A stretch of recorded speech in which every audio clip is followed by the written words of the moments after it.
Hey guys, welcome to my channel. This is my channel Jai Maa Sheetla देवी। कैसे हैं आप सब। आज आपसे बात करने वाली हूँ कि अगर आप मंत्रों का जाप करते हैं तो ये घटनाएं जो मैं बताने वाली हूँ वो घटित होंगी ही होंगी। फिर सेशंस में लोग बात करते हैं, बताते हैं ऐसी ऐसी घटना हमारे साथ घटित हो रही है। जब मैं चेक करती हूँ तो मुझे पता चलता है कि इन्होंने बहुत ज़्यादा मंत्रों का जाप किया है और इवन आपके इन लोगों के पास प्रोटेक्शन भी नहीं है। तो अगर आप मंत्रों का जाप कर रहे हो तो आप ये इफ़ेक्ट झेलने के लिए भी तैयार रहो। ये मजाक नहीं है आध्यात्मिक। अगर कोई भी इंसान मंत्रों का जाप कर रहा है, उसके पास गुरु है या नहीं है, इफ़ेक्ट दोनों को ही झेलने को मिलते हैं। जो गुरु मंत्र के साथ या गुरु दीक्षाओं के साथ चलते हैं उनको धीरे धीरे इफ़ेक्ट मिलेंगे और उनको चीज़ें समझ में आएंगी, उनको डर कम लगेगा। लेकिन अगर आप कहीं सोशल मीडिया से लेकर के प्रभावित होकर आप अपने जाप को बढ़ाना शुरू कर देते हो या कोई भी मंत्र उठाकर जाप करना शुरू कर देते हो तो जो आपके जो सिम्टम्स मिलेंगे, जो लक्षण मिलेंगे वो थोड़े से डरावने हो सकते हैं। उसमें आपको बेचैनी हो सकती है, नेगेटिव इफ़ेक्ट हो सकते हैं। पहली चीज़ है कि अगर आप मंत्रों का जाप कर रहे हो, अगर आपके पास गुरु मंत्र नहीं है या दीक्षित मंत्र नहीं है तो आपको घर के पितृ नज़र आते हैं, आपको आसपास की भटकती हुई आत्माएं भी नज़र आ सकती है। डिपेंड करता है कि कितने हद तक आप कर रहे हो। बहुत सारे लोग क्या करते हैं, एक ही दिन में 4-4, 5-5 घंटे बैठ कर के जाप करते हैं without any protection, without any गुरु मंत्र। अगर आप ऐसी चीज़ें कर रहे हो तो आपको प्रॉब्लम्स हो सकती हैं। ठीक है, आपको ऐसा लगेगा कि आपके आसपास से कोई हवा गुजर रही है, कोई ब्लैक शैडो आपको महसूस हो सकती है, कोई कलर्स आपको दिख सकते हैं थर्ड आई पर। कुछ भी चीज़ XYZ आपको ऐसी नज़र आएगी जिससे आप डर सकते हो। इसीलिए जब आप मंत्रों का जाप करते हो तो ये सारी चीज़ें आपके साथ होंगी, तो घबराने वाली बात नहीं है। आप एक्सपेक्ट मत करिए कि ये चीज़ें नहीं होंगी। आप किसी दोस्त के घर पे जा रहे हैं, आप किसी से बैठकर बात कर रहे हैं, आप बाहर किधर गार्डन में बैठे हैं, आप कहीं मॉल में बैठे हैं, कोई फलाना दोस्त आपका घर में आया है, उसकी भी चीज़ें कहीं ना कहीं कुछ ना कुछ आपको मालूम पड़ना शुरू हो जाएगा। ये सिर्फ मंत्र जाप करने के बाद मैं आपको बता रही हूँ कि इतने इफ़ेक्ट आते हैं। आपको उसके ऊपर की नेगेटिविटी फील हो सकती है, आपको ऐसा फील हो सकता है कि ये बंदा सही नहीं है, इससे दूरी बना लेनी चाहिए। वो काम सही नहीं है जो काम आप कर रहे हो। इवन आपका जॉब हो सकता है, आपका बिजनेस हो सकता है, आपका फैमिली बिजनेस हो सकता है, आपकी दुकानें हो सकती हैं, कुछ भी XYZ। आपको ऐसा लगेगा कि मुझे ये काम नहीं करना चाहिए, ये काम मेरे लिए सही नहीं है। ठीक है, आप काम भी छोड़ सकते हो या काम को स्विच कर सकते हो, यानी एक काम छोड़कर दूसरे काम पे आप आ सकते हो। तो चीज़ें बहुत सारी हैं, आपको फील हो जाएंगी, आपको समझ में आ जाएगा कि कुछ ना कुछ तो मेरे साथ अचानक से चेंज हो चुका है।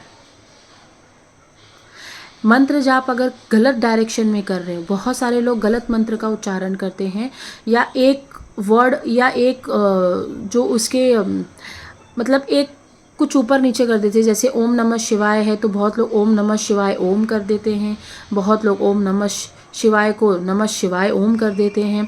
तो जो शास्त्रों में लिखा गया है मंत्र, आप उसी मंत्र का उच्चारण करिए। अब जैसे नरवान मंत्र है, बहुत लोग ओम एम ह्रीम क्रीम चामुंडाय विच्चे बोल करके गलती कर देते हैं, एम को एंग बोल देंगे, एंग को एंग बोल देंगे। तो जो ये छोटा सा प्रोनाउंसिएशन होता है ना, इससे भी आपको डिफ़िकल्टीज हो सकती है। अगर आपने गलत मंत्र का उच्चारण करा तो उससे नेगेटिविटी आपके आसपास आ जाएगी। अगर आप मंत्रों का उच्चारण कर रहे हो, घर में कभी तंत्र क्रिया हुई थी तो वो नेगेटिविटी आपको सपने में दिखाई देगी, उस नेगेटिविटी से आप फाइट करते हुए दिखाई दोगे, नहीं तो वो नेगेटिविटी आपके ऊपर हावी होती हुई दिखेगी सपने में। आपके बनते बनते काम रुकने शुरू हो जाएंगे अगर आपके पास गुरु मंत्र नहीं है या आपके पास दीक्षित मंत्र नहीं है।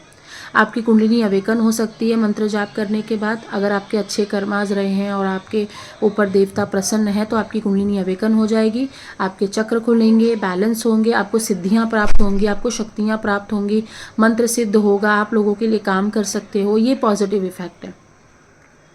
आपको घर के कुल देवता दिख सकते हैं, कुल देवी दिख सकती है, ग्राम देवता दिख सकते हैं। आपको आपकी लाइफ डिफ़िकल्ट हो जाएगी फिर थोड़ा धीरे धीरे चल के। एक आध्यात्मिक में आने के बाद आपकी लाइफ थोड़ी सी डिफ़िकल्ट होती है शुरुआती दिनों में, क्योंकि आप नेगेटिविटी को डील करना नहीं जानते हो। इसमें आपको गुरु सिखाते हैं, लेकिन गुरु नहीं रहेगा तो यहाँ पे आप आकर के फंस जाएंगे। बहुत लोग मेरे पास आते हैं, बोलते हैं मैम हमारे पास तो गुरु नहीं है, हमने तो ऐसे ही मंत्रों का जाप शुरू कर लिया था, बस ऐसे हीलिंग के लिए, मेडिटेशन के लिए, हमारे घर में तंत्र क्रिया थी। कोई बात नहीं, अगर आपने मजबूरी में जाकर के बिना दीक्षित मंत्र उठाए हैं तो कोई बात नहीं, लेकिन आप किसी को ट्रीट मत करना, आप किसी को ठीक मत करना, यहाँ पे आप फंस जाओगे। फिर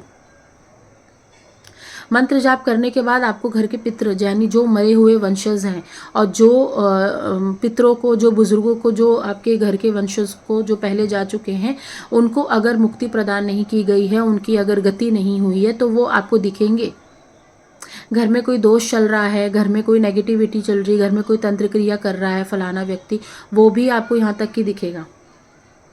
मंत्र जाप करने के बाद बहुत लोगों को डर भी लगता है, जैसे कि मान लो आपने कोई माँ काली के मंत्र उठा लिए या महाविद्याओं के मंत्र आप डायरेक्टली पहले से ही शुरू कर रहे हो, पहले कभी जाप नहीं करा, आप डायरेक्टली महाविद्याओं के जाप में आ रहे हो, तो आपको खतरा हो सकता है। क्योंकि महाविद्याओं के साथ 64 योगिनियाँ चलती हैं, यक्षिणी चलती हैं, डाकिनी, शाकिनी, जितना आप नाम कह लो उतनी सारी शक्तियाँ नेगेटिव जोन में चलती हैं, क्योंकि वो उनकी सेविका हैं और आपके लिए वो नेगेटिव है। तो ये सारी चीज़ें आपको तकलीफ़ दे सकती हैं, इसीलिए सबसे पहले आपको गणपति जी से स्टार्ट करना चाहिए, ठीक है। लेकिन किसी को ठीक नहीं कर सकते हो। शुरुआत में आपका मनोबल हिल सकता है, शुरुआत में आपको अकेलापन मतलब अकेला रहने का मन करेगा, अकेलापन लगेगा। अगर आप भीड़ में भी चल रहे हो तो आपको अकेलापन ही लगेगा, आपको ऐसा लगेगा कि आप इस भीड़ के हिस्सा नहीं हो, आप कुछ और चीज़ बन गए हो। अगर आपका कुछ ऐसा काम है जहाँ पे आपको झूठ बोलना पड़ता है, बिजनेस आपका है जहाँ पे कुछ गलत चीज़ें बोल करके काम करवानी पड़ती है, या जहाँ पे आपको ऐसा लगता है कि झूठ नहीं बोलूँगा या घुमाऊँगा नहीं तो मेरा काम या मेरा बिजनेस ठप हो जाएगा, और ऐसे में आप मंत्रों का जाप शुरू कर लेते हो, तो आपका काम बंद भी हो सकता है या आप काम स्विच भी कर सकते हो। मतलब शक्तियाँ आपका काम वो छुड़वा देंगी जो आप गलत काम कर रहे हो, मतलब गलत कर्मास आपको और ज़्यादा बढ़ने नहीं देंगी। और यही गलती होती है, और साधक समझता है अरे मैंने जाप करना शुरू करा और मेरा नुकसान हो गया। नुकसान नहीं हुआ, आपका फ़ायदा हुआ है, क्योंकि आपने जाप किए, माँ को बुलाया, शक्तियों को बुलाया, आवाज़ दी, वो आई, आपको देखी तकलीफ़ में, कहाँ से तकलीफ़ आ रही, क्योंकि आप सब कुछ नहीं देख सकते, वो ऊपर वाला दिखता है कि मेरे बच्चे को कहाँ से तकलीफ़ आ रही। तो जो जड़ रहेगी, जो चीज़ रहेगी तकलीफ़ की, वो हटा दिया जाएगा। तो मंत्र जाप करने के बाद आप ये एक्सपेक्ट मत करना कि आपको थाली में बना बनाया भोजन मिलेगा, आपको गुरु सामने से चलते हुए दिखेंगे, आपको सब कुछ मिलता हुआ मिलेगा। नहीं होता ये सब। इसमें अगर ये सारी चीज़ें प्राप्त करनी है तो इसमें आपको काफ़ी लंबे समय तक टिके रहना पड़ेगा। बहुत सारे लोग ऐसे भी होते हैं जिनकी माइंड थिंकिंग होती है कि हमें सीधे भगवान चाहिए, हमें गण से, योगिनियों से, हमें दूतों से कोई मतलब नहीं है। तो ऐसे लोग जो अपमान करते हैं, सावधान हो जाइए, नहीं तो पटक पटक के मार पड़ेगी तुम लोगों को। क्योंकि जब आप गण नहीं प्राप्त कर पा रहे हो उनके, जो कि इतनी प्रचंड शक्तियां हैं, इतनी ज़्यादा वेग में शक्ति है कलयुग में पृथ्वी के ऊपर, तो तुम भगवान को नहीं प्राप्त कर सकते हो। और बेइज्जत करना, उनको मान सम्मान नहीं देना, ये सब छोड़ दो। अगर ये ऐसा करोगे ना तो बहुत सारे डंडे बजाएंगे तुमको। ये चीज़ों पे ध्यान दीजिए। अगर आपको गण प्राप्त हुए हैं, योगिनी प्राप्त हुए हैं, तो आप रोज़ थैंक यू बोलिए उस शक्तियों को कि आपने मुझे इस लायक समझा कि आपने मुझे एक अंश दिया अपना। ये अंश होते हैं, ये आपके अंदर बैठे होते हैं, यही तो आपको सारी चीज़ें गाइड करते रहते हैं। और आप मान सम्मान नहीं करोगे तो आप जितने भी मंत्रों का जाप कर रहे हो, जितनी भी पूजा पाठ कर रहे हो, ये उल्टी पड़ जाएंगी। फिर वो आपको सबक सिखाएंगे सबसे पहले कि ताकि मेरा बच्चा और ज़्यादा आगे चल के गलतियाँ ना करे, उसके अंदर अहंकार ना आ जाए।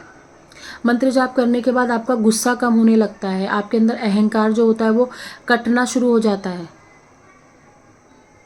जब वो धीरे धीरे अहंकार कटेगा तो आपको ऐसा लगेगा और मुझे गुस्सा आ रहा है, और मुझे गुस्सा आ रहा है, मैं अपने आप को डाउन समझ रहा हूँ, तो आपके अंदर अग्रेशन निकलेगा। लेकिन कहीं ना कहीं अग्रेशन निकलने के बाद समझदारी आएगी कि ये मैंने गलत करा। तो ऐसे भी शुद्धिकरण होता है। मंत्र जाप करने के बाद शुद्धिकरण भी होता है, आपके अंदर की सारी गंदगी चीज़ें निकलती है। जैसे किसी का लीवर ख़राब होता है, किसी की किडनी ख़राब होती है, किसी को हार्ट फेल हो रहा होता है, या किसी को दर्द बहुत ज़्यादा रहता है शरीर में। ऐसे लोग जब मंत्र जाप करते हैं तो उनको ऐसा महसूस होता है 15 से 30 दिनों में या 1 महीने 1.5 महीने में कि उनके बॉडी रिकवरी करना शुरू कर दिए विदाउट एनी मेडिसिन। वो रिपोर्ट निकाल के थक चुके हैं। मेरे पास ऐसे लोग भी आते हैं जो रिपोर्ट्स निकाल के थक चुके हैं। डॉक्टर्स ने जिसने ऑपरेशन तक बोल दिया था, मैंने उनको बोला कि मुझे 1 से 1.5 महीना दे दीजिए, मैं जैसा बता रही हूँ आप वैसा खाना पीना और वैसा रूटीन रखिए और जो मैं आपको साधनाएं बता रही हूँ वो करिए।